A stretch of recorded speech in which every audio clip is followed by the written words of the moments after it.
Welcome. Excuse me. Today we're going to flip the script and we're going to be doing some Brothers Grimm fairy tales. Heads up, I've never read these, so I don't know how crazy they get. I heard they're much darker than the adaptation, so just as a heads up, they might get pretty dark. Like I said, I've never read them, so I'm reading them now. So we're going to start with The Golden Bird. Yes, eventually we will get to the Snow White or Rumpelstiltskin. We're going to get to the main ones, but I wanted to start with the more obscure ones. Like I said, I've never read the Grimm's fairy tales, so I wanted to just kind of go in order and mix in ones that I've never read before. And this, of course, is brought to you by the amazing people at Project Gutenberg and my disembodied voice. I forgot to put the link in the description, but I will make sure I do that at the end. So let's go ahead and start with the Golden Bird. A certain king had a beautiful garden, and in the garden stood a tree which bore golden apples. These apples were always counted, and about the time when they began to grow ripe, it was found that every night one of them was gone. The king became very angry at this and ordered the gardener to keep watch all night under the tree. The gardener set his eldest son to watch, but about 12 o'clock he fell asleep, and in the morning another of the apples was missing. Then the second son was ordered to watch, and at midnight he too fell asleep, and in the morning another apple was gone. Then the third son offered to keep watch, but the gardener at first would not let him, for fear some harm should come to him. However, at last he consented, and the young man laid himself under the tree to watch. As the clock struck 12, he heard a rustling noise in the air, and a bird came flying that was of pure gold. And as it was snapping at one of the apples with its beak, the gardener's son jumped up and shot an arrow at it. But the arrow did the bird no harm, only it dropped a golden feather from its tail and then flew away. The golden feather was brought to the king in the morning, and all the council was called together. Everyone agreed that it was worth more than all the wealth of the kingdom, but the king said, "One feather is of no use to me. I must have the whole bird." Then the gardener's eldest son set out and thought to find the golden bird very easily, and when he had gone but a little way, he came to a wood, and by the side of the wood he saw a fox sitting. So he took his bow and made ready to shoot at it. Then the fox said, "Do not shoot me, for I will give you good counsel. I know what your business is, and that you want to find the golden bird. You will reach a village in the evening, and when you get there, you will see two inns opposite to each other, one of which is very pleasant and beautiful to look at. Go not in there, but rest for the night in the other, though it may appear to you to be very poor and mean." But the son thought to himself, "What can such a beast as this know about the matter?" So he shot his arrow at the fox, but he missed it, and it set up its tail above its back and ran into the wood. Then he went his way, and in the evening came to the village where the two inns were. And in one of these were people sitting and dancing, feasting, but the other looked very dirty and poor. "I should be very silly," said he, "if I went to that shabby house and left this charming place." So he went into the smart house and ate and drank at his ease and forgot the bird and his country too. Time passed on, and as the eldest son did not come back and no tidings were heard of him, the second son set out and the same thing happened to him. He met the fox who gave him the good advice, but when he came to the two inns, his eldest brother was standing at the window where the merrymaking was, and called to him to come in. And he could not withstand the temptation, but went in and forgot the golden bird and his country in the same manner. Time passed on again, and the youngest son too wished. Okay, let me try that again. Time passed on again, and the youngest son too wished to set out into the wide world to seek for the golden bird, but his father would not listen to it for a long while, for he was very fond of his son, and was afraid that some ill luck might happen to him also, and prevent him coming back. However, at last it was agreed he should go, for he would not rest at home. And as he came to the wood, he met the fox and heard the same good counsel. But he was thankful to the fox and did not attempt his life as his brothers had done. So the fox said, "Sit upon my tail, and you will travel faster." So he sat down, and the fox began to run, and away they went over stock and stone, so quick that their hair whistled in the wind. When they came to the village, the son followed the fox's counsel, and without looking about him went to the shabby inn and rested there all night at his ease. In the morning came the fox again and met him as he was beginning his journey, and said, "Go straight forward till you come to a castle, before which lie a whole troop of soldiers, fast asleep and snoring. Take no notice of them, but go into the castle and pass on and on till you come to a room where the golden bird sits in a wooden cage. Close by it, close by it stands a beautiful golden cage, but do not try to take the bird out of the shabby cage and put it into the handsome one. Otherwise you will repent it. Then the fox stretched out his tail again, and the young man sat himself down, and away they went over stock and stone till their hair whistled in the wind. Before the castle gate all was as the fox had said, so the son went in and found the chamber where the golden bird hung in a wooden cage, and below stood the golden cage, and the 3 golden apples that had been lost were lying close by it. Then thought he to himself, it will be a very droll thing to bring away such a fine bird in the shabby cage. So he opened the door and took hold of it and put it into the golden cage. But the bird set up such a loud scream that all the soldiers awoke, and they took him prisoner and carried him before the king. The next morning the court sat to judge him, and when all was heard it sentenced him to die, unless he should bring the king the golden horse, which could run as swiftly as the wind. And if he did this, he was to have the golden bird given him for his own.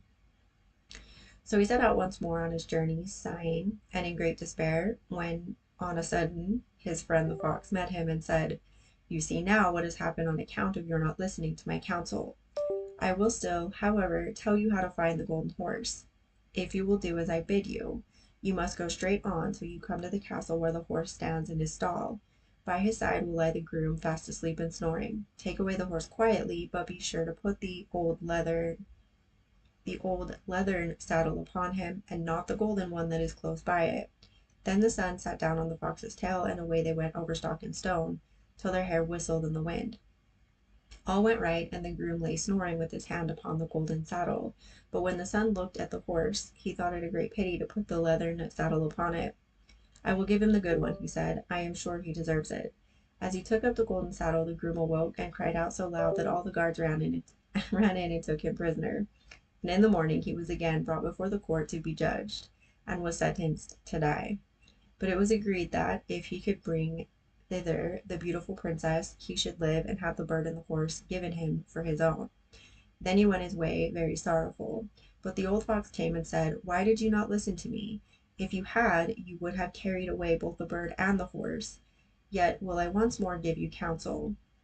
Go straight on, and in the evening you will arrive at a castle. At 12 o'clock at night the princess goes to the bathing house. Go up to her and give her a kiss, and she will let you lead her away. But take care you do not suffer her to go and take leave of her father and mother." Then the fox stretched out his tail, and so away they went over stock and stone till their hair whistled again.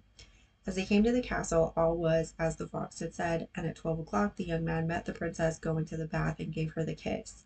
And she agreed to run away with him, but begged with many tears that he would let her take leave of her father. At first he refused, but she wept still more and fell at his feet, till at last he consented.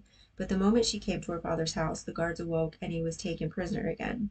Then he was brought before the king, and the king said, "You shall never have my daughter unless in 8 days you dig away the hill that stops the view from my window." Now this hill was so big that the whole world could not take it away. And when he had worked for 7 days and had done very little, the fox came and said, "Lie down and go to sleep. I will work for you." And in the morning he awoke, and the hill was gone. So he went merrily to the king and told him that now that it was removed he must give him the princess. Then the king was obliged to keep his word, and away went the young man and the princess. And the fox came and said to him, "We will have all 3, the princess, the horse, and the bird." "Ah," said the young man, "that would be a great thing, but how can you contrive it?"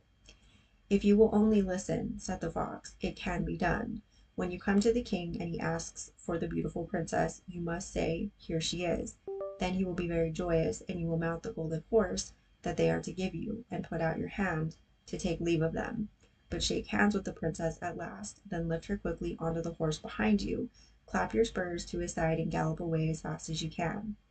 All went right. Then the fox said, "When you come to the castle where the bird is, I will stay with the princess at the door, and you will ride in and speak to the king. And when he sees that it is the right horse, he will bring out the bird, but you must sit still and say that you want to look at it to see whether it is the true golden bird, and when you get it into your hand, ride away." This too happened as the fox said. They carried off the bird, the princess mounted again, and they rode on to a great wood. Then the fox came and said, Pray kill me and cut off my head and my feet. But the young man refused to do it, so the fox said, I will at any rate give you good counsel. Beware of two things. Ransom no one from the gallows, and sit down by the side of no river. Then away he went. Well, thought the young man, it is no hard matter to keep that advice. He rode on with the princess till at last he came to the village where he had left his two brothers, and there he heard a great noise and uproar. And when he asked what was the matter, the people said, Two men are going to be hanged. As he came nearer, he saw that the two men were his brothers, who had turned robbers. So he said, Cannot they in any way be saved? But the people said no, unless he would bestow all his money upon the rascals and buy their liberty. Then he did not stay to think about the matter, but paid what was asked, and his brothers were given up, and went on with him towards their home. As they came to the wood where the fox first met them, it was so cool and pleasant that the two brothers said, Let us sit down by the side of the river and rest a while to eat and drink. So he said yes, and forgot the fox's counsel, and sat down on the side of the river. And while he suspected nothing, they came behind and threw him down the bank, and took the princess, the horse, and the bird, and went home to the king, their master, and said, All this have we won by our labor. Then there was great rejoicing made, but the horse would not eat, the bird would not sing, and the princess wept. The youngest son fell to the bottom of the river's bed. Luckily it was nearly dry, but his bones were almost broken, and the bank was so steep that he could find no way to get out. Then the old fox came once more and scolded him for not following his advice. Otherwise no evil would have befallen him. Yet, he said, I cannot leave you here, so lay hold of my tail and hold fast. Then he pulled him out of the river, and said to him, as he got up upon the bank, Your brothers have set watch to kill you, if they find you in the kingdom. So he dressed himself as a poor man, and came secretly to the king's court, and was scarcely within the doors when the horse began to eat, and the bird to sing, and the princess left off weeping. Then he went to the king and told him all his brother's roguery, and they were seized and punished. And he had the princess given to him again, and after the king's death he was heir to his kingdom. A long while after, he went to walk one day in the wood, and the old fox met him, and besought him with tears in his eyes to kill him and cut off his head and feet. At last he did so, and in a moment the fox was changed into a man, and turned out to be the brother of the princess, who had been lost a great many years. Interesting. Okay, well, that's the golden bird. That's the end of that story. I never, like I said, never read that. It seems kind of like a bummer. Let me know what you guys thought, or what you thought the first time you read it if you already read this story. Thanks for joining me. See you.